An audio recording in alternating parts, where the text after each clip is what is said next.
Welcome back to the Full Court Talk podcast. This is episode 81. Today we have a good one for you guys as we talk about a touchy subject for CJ and Myles, the Lakers' rocky start to the season. Can any moves be made to make it better? Stay tuned to find out what we think. Then we talk about Kawhi Leonard and how he is coming off the bench. How long could it last, and is it a good idea? Then we round out the episode talking about how good Zion and the Pelicans could be when healthy, and how bad the Nets are right now. Thanks for watching. Enjoy. What's going on, guys? Welcome back to Full Court Talk. This is going to be episode 81 for us.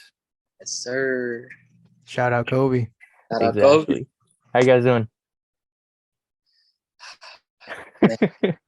Doing the best we can out here. The best we can. We're trying. I respect that, CJ. I know it's been a great season. Great start, right? Can't complain. Oh, I could complain. Oh, we know. Oh. So let's get to the first topic. So what moves could you guys think of to improve the Lakers right now? Because we know they have theoretical deals from the Hornets, the Pacers. I guess I don't know if the Utah one is still on board since Bogdanovich got traded. But what moves would you guys think of to help improve this Lakers team? To answer the question directly, and also just to be realistic, if we want to trade sooner than later, take the Indiana trade. But I don't think that's enough to even crack like the top 4 in the West. If we actually want to wait until after December 15th or however many games in, that's fine, I guess, but that doesn't guarantee, like, what are you at that point, like 7-13, 8-12. I am honestly at the point where I'm just ready to tank, and it's funny to say because even if we did that, we don't have our pick. New Orleans has that. I would be very willing to trade 80, trade Braun if we can get a first round pick, get whatever young players we can, because I'm not down to waste another season of LeBron and not contend. It's just I don't take joy in seeing any of that. It's tough, man. It's tough. It's rough out here. Yeah, I think I like to think of it two ways. Best case scenario is I think the Indiana deal is the best one for the team because obviously, like Myles said, we're not going to crack the top 4 in the West as soon as the trade occurs. I think it'll definitely put us in a better position, obviously, because we have nobody that can shoot. But in terms of obviously the main guy is Russell Westbrook, that the trade bait, right? So I think the best case scenario for him is going to the Spurs. I feel like for him personally, maybe he can rejuvenate his career over there, with a coach like Pop, and a team with pretty much little to no expectations. So I think it would definitely help him if he were to go over there. And personally, I just like Indiana better because, it gives immediate shooting. None of the guys on the team, I repeat, can shoot for anything, bro. Like it's terrible and tough to watch. But yeah, like Myles said, I don't want to waste another year of LeBron. Like, I'm not a big LeBron fan, but it would be a disservice for somebody of that caliber to be wasted again. And it's just AD, he just doesn't look the same. We were talking about this earlier. I know we're only a couple of games into the season, but just about anything helps right now. But for me personally, Indiana is the best bet if I had to pick. Yeah, I think it's interesting because like the Hornets trade offers, I would say, a better deal because it's Gordon Hayward, Terry Rozier, and Kelly Oubre. But there's no telling when that happens because they think that I think they assume that Miles Bridges is going to come back at some point, and they're kind of waiting to hear the decision on that. So there's no telling when they're going to make the trade, if they even make a trade. The Pacers deal, I think Buddy Hield and Miles Turner is good, but like you guys think, it's just not enough. This team has so many holes. But I will say AD and Miles Turner defensively would be fun to watch. But Myles Turner is another soft big that can't really get in the paint, can't rebound. So I don't know. It's just this is a weird Lakers team because like through 4 games, as a team they're shooting 40%, like 21% from three, or 22, and they have 3 rotation players that are shooting under 30%. Kendrick Nunn, Russell Westbrook, and Patrick Beverly. Their biggest, I guess, splash in free agency was Patrick Beverly making that trade. He's shooting 20% and 18% from three. Not playing great defense. He's fouling everybody. So realistically, I don't know. It's like I agree with Myles. I think it's time to tank and I kind of like give it up because your rotation features guys that wouldn't even be in the rotation for other teams. Most teams in the NBA. JTA, I love him to death, but he would not crack the top 10 on the Warriors team. He might not even be on like the Heat or like any other team, like, and he's playing meaningful minutes for the Lakers. Matt Ryan is one of your premier shooters, and his story is great, but like He's the best shooter. I would argue LeBron's the best shooter at this point. He's the only shooter. AD might be top 3 at this point. He can't shoot for shit, right? And you can't really blame the Lakers for the past season for like any free agency moves because shooters are so expensive now. Duncan Robinson got 20 mil. Lakers can't pay 20 mil. They've been strapped for cash because of the Westbrook trade. I think Pelinka is to blame because making that deal in the first place, as much as CJ would hate it, Kuzma and KCP would be such a better fit on this team. Oh my God. Just hearing that. Which is it's hard to so say. Real. I just can't admit it, bro. KCP, I miss you. Great game yesterday, but Kuz, I just can't. I can't. And obviously, but I agree. I agree. Kuz wouldn't replicate what he's doing now on the Lakers, but he's shooting. At least he's hitting at least 30% clip. You got guys shooting 18% from three through 4 games. Kendrick Nunn was supposed to be the savior. Not you guys said that, but a lot of Laker fans said that. I hoped it. Bro, I was hoping, trust me. Field, man. Like, God damn, man. I've never seen a contending team start like this.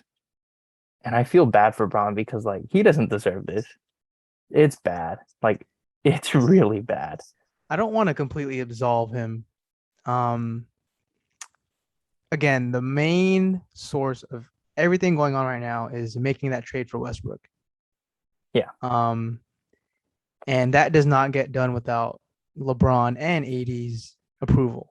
Agreed. So they do have responsibility. Like, I don't want to pin it all on Rob. Like, yes, it is his job at the end of the day, but of course you check in with your stars. Yeah. So, yeah, that's the root of it because he makes $47 million. That's worth like 2 or 3 decent or good role players. So that's why you have holes. You have all this money going into this non-production. And again, like people are saying already, like, oh, like you shouldn't have never traded for AD either. Like, you can't say that because they won a ring. Yeah. It sucks now because we don't have we have a pick swap in the draft with New Orleans. I'll admit, like right now, it would be really nice to have that pick, but what's done is done. I cannot get behind not trading him for the whole year. I thought they should have made a move last year because in 2021 they got bounced by the Suns in the first round, which is fine. You know, they were hurt, they were in it. It was a good team.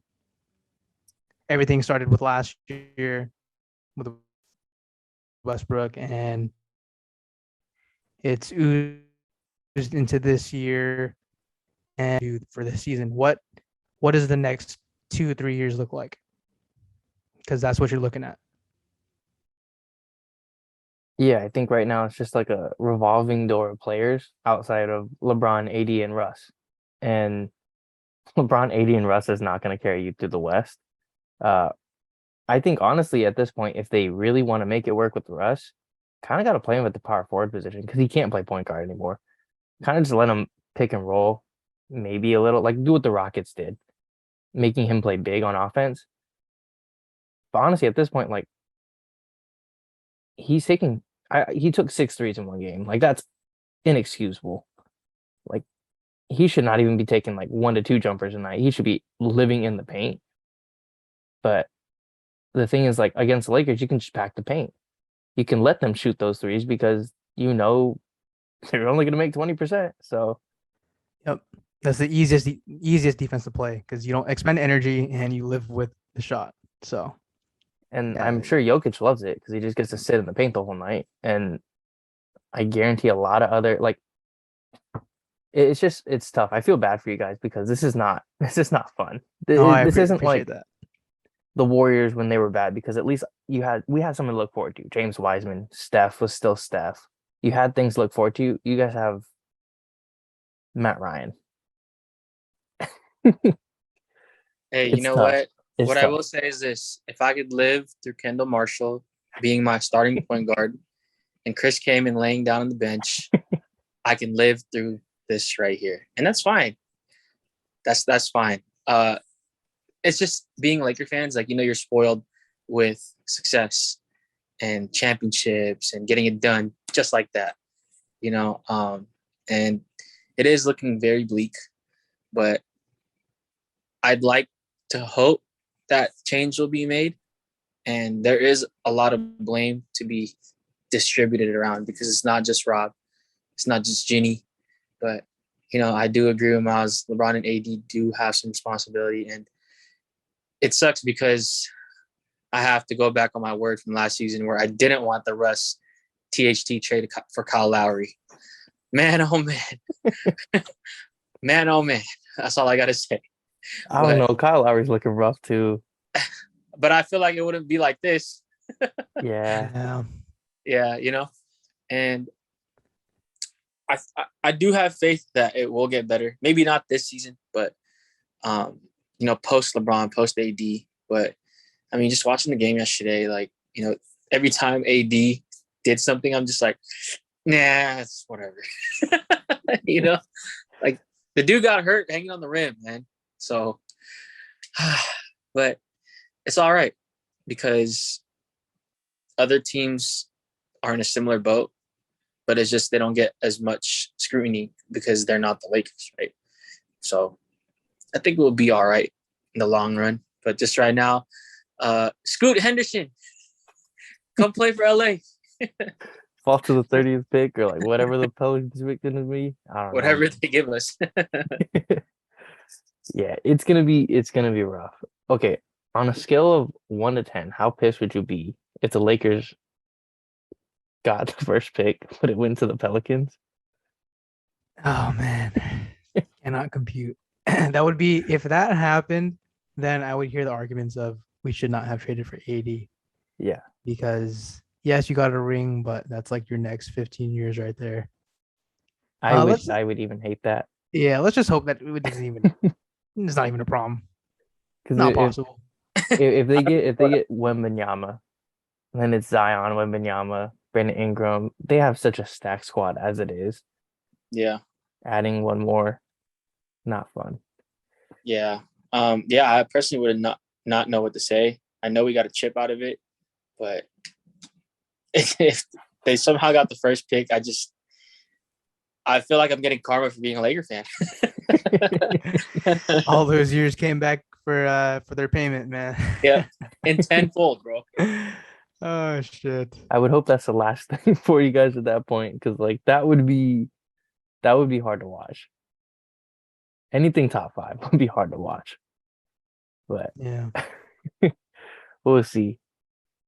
Going on to the other LA team, the Clippers. They're bringing Kawhi Leonard off the bench. They haven't said they didn't say any kind of like when it's gonna end or like when he's gonna be healthy enough to not start or to start. So how long do you guys think this will last? And do you like the idea of Kawhi Leonard coming off the bench? Personally, it's not that it's a surprise, but we know Kawhi has load managed before. Bringing him off the bench, it is a surprising move. But at the same time, you kind of want to ease him into it, right? Obviously, I hate to admit this. Oh my God, you might have to delete this, but the Clippers are deep. You got Robert Covington coming off the bench, Norman Powell sometimes, or, depending, Luke Kennard, all these guys, they are a deep team. And, they will never run LA. Let's just keep it real. But they are deep. And so they have the expendability to do that. But Kawhi, as we've seen, load manage, and I feel like it will last. I do want to say up until All-Star break, maybe a little bit, maybe a month or two before, but I could see it happening because especially if they're winning games. I know they just lost to the Thunder, but as long as they're in that position to be in the playoffs, I don't think they're worried because that's obviously when it matters. But yeah, the Clippers are deep enough to steady ship. And he looked fine against us, of course, right? Every player looks fine against us. But as long as Kawhi is healthy, I think that's the number one thing because seeing him and PG play together is what basketball fans want to see. But just staying healthy, and I really think Kawhi is going to milk it as much as possible. I mean, we've seen him do it. Now that he's, up there with the Clippers, I really think he's more than capable of carrying it on as much as possible. Yeah, pretty much more of the same here. I thought they look a little better than they do, but I'll chalk it up to it's the first week of the season, and not only has Kawhi missed a good amount of time, but Paul George also. And then as the role players, like they obviously you need a rhythm to play well. It's hard to get rhythm with like guys in and out and just trying to figure out the lineup. So, but yeah, they're definitely deep enough to just coast, stay in the hunt, as long as they're at least the 6th seed, so they don't have the play-in tournament, then they'll be fine. And honestly, it sucks to say, but I would love for Kawhi to just go back to who he was because he was a sight to see when he was healthy and in his prime. Yeah, I think a lot of people are kind of forgetting who Kawhi is. Like, Kawhi is a monster on both ends. I think when healthy, he's one of the best, if not the best perimeter defender in the NBA. Offensively, dude's uber efficient, can shoot threes, mid-range is his bread and butter. Can posterize people whenever he wants. He is absolutely disgusting. It's just since the Zaza incident, he just can't stay healthy. And I think what concerns me is that they said he was going to sit out back-to-backs. And then the other night he sat out middle of the week game with no back-to-back. So I think that's a little concerning just because he's not playing as much as he possibly could. But I guess like Myles and CJ has said, like he hasn't played in 2 years. So like he has to take it easy. And this Clippers team is deep enough to kind of live without him at this point. John Wall was a great pickup for them. I think he's still John Wall. He just needs to get a little healthy. He's not John Wall 2010 guy, but he's going to get you 15-7, 15-8. Like he's still a solid player, good starting point guard. But I think the Clippers team goes as far as Kawhi and PG can take them.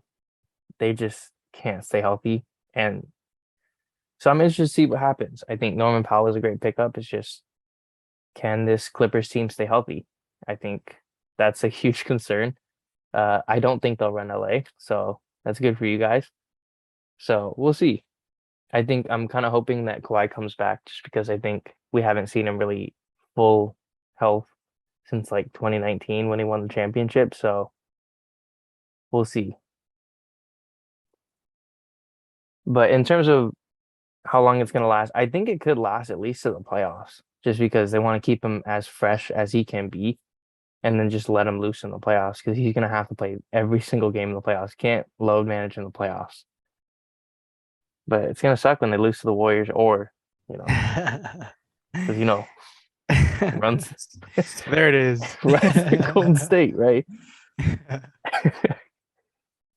And then on to the last topic. We kind of touched on the Pelicans already, but they have had a really good start to the season, even with Brandon Ingram seeing time out with his concussion, Zion falling down and having a bad fall after a block from Jordan Clarkson.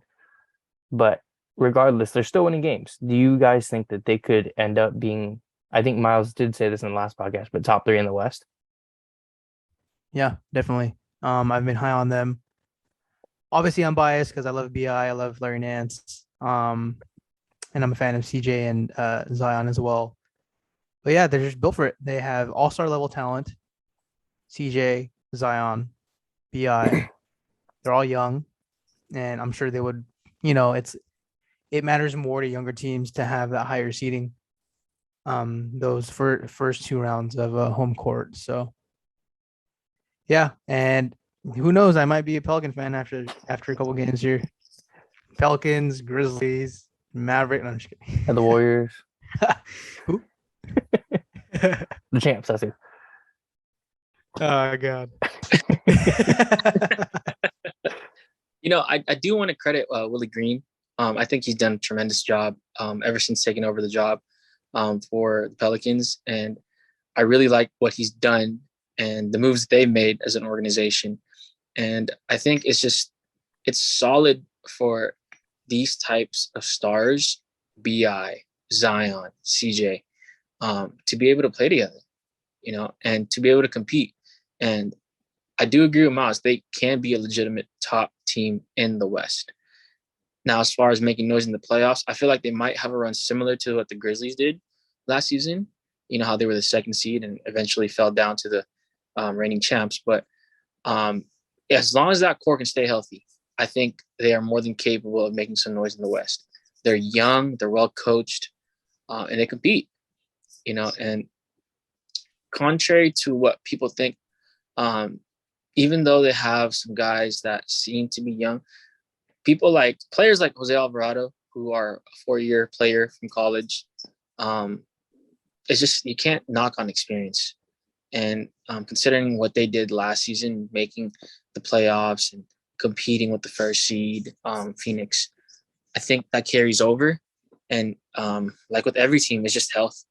It's very unfortunate that BI got that concussion and entered the protocol, and also with Zion because he just got his legs swept under him. He tried to go for a dunk. Clarkson was clean, all ball, but it's just health. They definitely it's still a long season.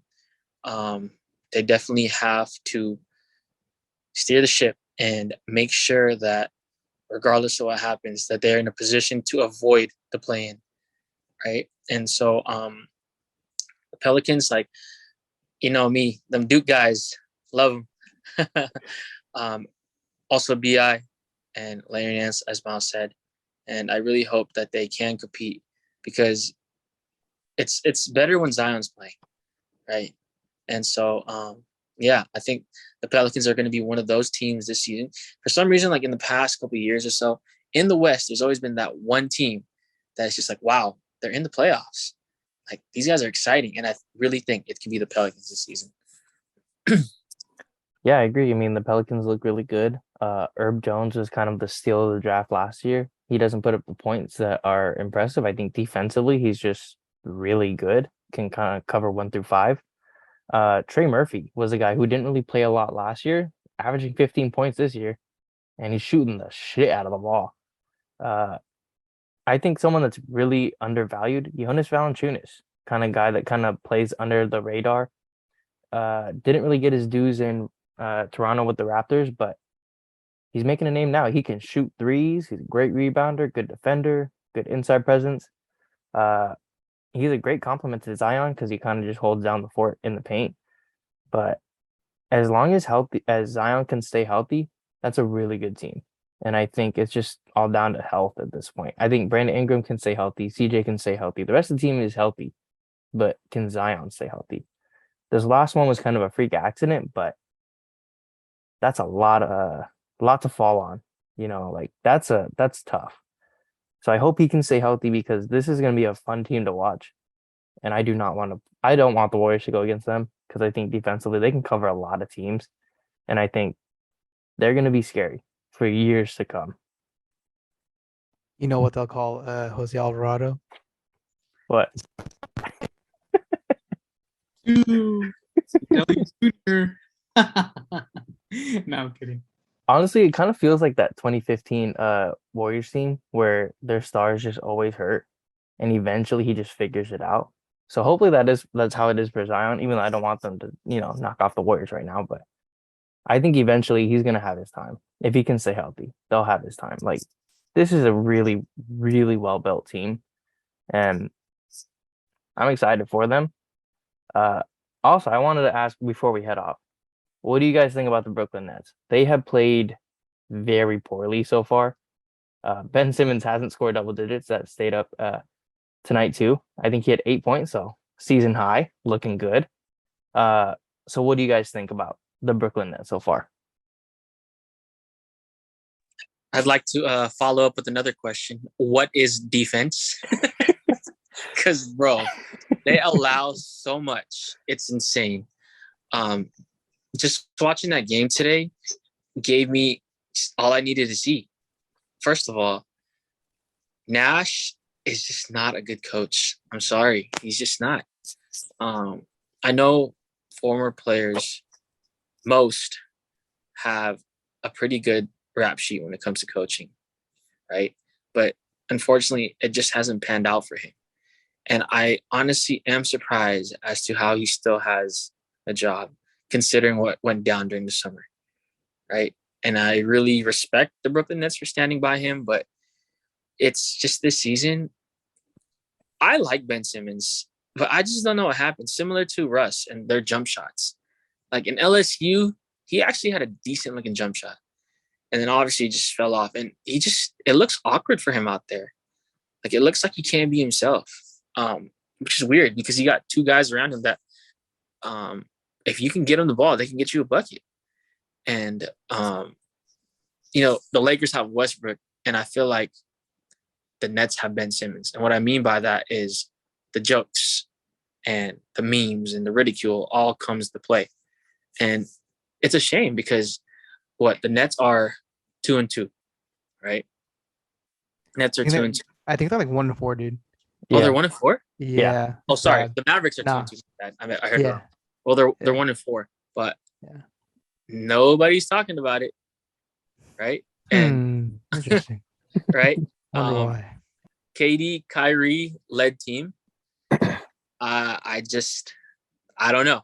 And so I do want to say that obviously you don't want to overreact with anything, right? But it's just with the kind of players that they got in the East, and I know the East has gotten much more competitive, it's not acceptable to perform this way in the first 4 games of the season. No disrespect to any of the teams that they play, but it's very concerning. And, if they want to blow it up, I'm more up for it. Russ, reunite with KD. I just thought about that, honestly, dude. Like, hey, right? Little Nets Lakers action. Just to help each other out. Why not? Fuck it. Yeah. You guys can take David Duke. He scored 10 points tonight. He didn't make a 3. Oh, you guys, Royce O'Neal. He made 2. That's pretty good. They need to make the swap happen. Reunite former teammates, Bron and Kyrie, Russ and KD. Who says yes? That's what I love to say. Shit, I'd even take KD. Do you want to? I mean, like, I guess we'll do him a solid. I'm just gonna say Kyrie has scored more than Russ has in one game than Russ has the whole season. So Yeah, but like I said, what I will say is this: I hope that Ben Simmons figures it out. I know it's been a while since he's played, so he's still probably trying to get his rhythm back and all that. But it's just a player of his caliber who can do pretty much the same thing that Draymond can do, right? Really rebound. When he was with the Sixers, he was doing that. Obviously, 2 different types of players when it comes to IQ, but it's a shame to see his downfall. I mean, airballing a layup, come on, man. Come on. That's all I got to say. But the Fresh Prince got to pick it up, because if not, then I could definitely see him losing his starting spot and going towards the bench and just being the odd man out. And I really feel like he's the odd man out right now with KD and Kyrie. I know, as you guys can see, Kyrie standing up for him, right? Encouraging him, doing all that stuff, and just being a great teammate. But it's just not panning out for right now. Like I said, I hope it gets better, though, for his sake. Yeah, I mean, the Nets are troubled as their own. Outside of Ben Simmons, Katie, and Kyrie, they don't have anyone. Uh, Yuta Watanabe was their leading guy off the bench in terms of minutes, and like I love Yuta just because like he's Japanese is cool. Right. That's not a six man. Like David Duke is their second guy. That's a G League player. Patty Mills, he's a shell of himself. Edmund Sumner couldn't make it with the Pacers. And like, so I this is a weird Nets team. It's like the Lakers where they're poorly constructed, super top heavy, Yep. and they have a point guard that is dragging them down. I was gonna say, if you combine both teams together, I couldn't even say they're like a top team in either conference. Like there's still teams that I would think are better than them. So that's saying a lot. Yeah, both of them just god awful benches. Like it is a crime on how bad their benches are. So I don't know. Like, do you guys think that they'll trade or blow up the team at some point this season for the Nets? I would love to see it. If I had to, it's a cop out, but it depends how the games go. I'm surprised we haven't said this more, but what was our favorite phrase last year in the first month of the season? It's still early, right? It's still early. It's been a week and a day, 8 days, 9 days, Thursday. So, just gotta wait and see. Yeah. Except the Lakers. Lakers are ass. They need to move now. Unfortunately, I agree. But like Myles said, it is quote unquote still early, and this is the first time that these guys are really actually sharing the floor together and playing and whatnot. And we love to overreact. I love to overreact. F the Lakers like always. That's what we're here for. Yeah. But it's gonna come down. I really think it's gonna come down to obviously Ben Simmons. Katie and Kyrie know what it is already. They've been there. They've been to the top. They've been to the playoffs.